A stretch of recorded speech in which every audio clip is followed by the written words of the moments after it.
Magandang umaga sa inyo kamag-aral. Ngayon ay tatalakayin natin ang alokasyon at sistemang pang-ekonomiya. Pero bago tayo magsimula ay ako si Kim Charles Lalunyo ng grade 9 Apitong. Ngayon ay uunahin natin ang alokasyon. Ang alokasyon ay tumutukoy sa mekanismo ng pamamahagi o distribusyon ng mga likas na yaman, yamang tao, at yamang pisikal sa iba't ibang paggagamitan upang masagot ang mga suliraning pang-ekonomiya. Pagtatakda-takdang dami ng pinagkukunang yaman para matugunan ang mga pangangailangan at kagustuhan ng tao.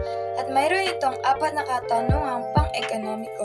Una ay, ano ang gagawin? Ang mga produkto at serbisyo na gagawin ay maaaring maging bahagi ng konsepto ng alokasyon. Ang alokasyon ay ang proseso ng pagtukoy kung paano maggamit ang limitadong pinagkukunang yaman upang matugunan ang mga pangangailangan at kagustuhan ng lipunan. Pangalawa, paano ito gagawin? Ang paggawa ng natural na produkto ay isang proseso na maaaring gumamit ng teknolohiya o tradisyonal na paraan ng paggawa upang mabuo ito.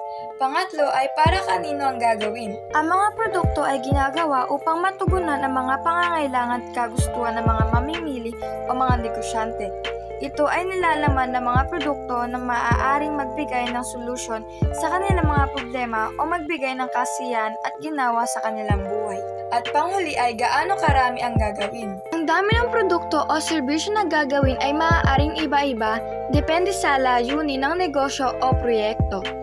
Ang pagtukoy sa tamang dami ng produkto o serbisyo na dapat gawin ay mahalaga upang matiyak ang sapat na supply para sa demanda at upang mapanatili ang kalidad ng produkto. At ang sistemang pang-ekonomiya ay sumasaklaw sa mga istruktura, institusyon at mekanismo na batayan sa pagsasagawa ng mga gawaing pamproduksyon. At mayroon itong iba't ibang sistemang pang-ekonomiya. Una ay traditional economy. Ang traditional economy ay umiikot lamang sa pangunahing pangangailangan ng tao tulad ng damit, pagkain, tirahan. Pangalawa ay market economy.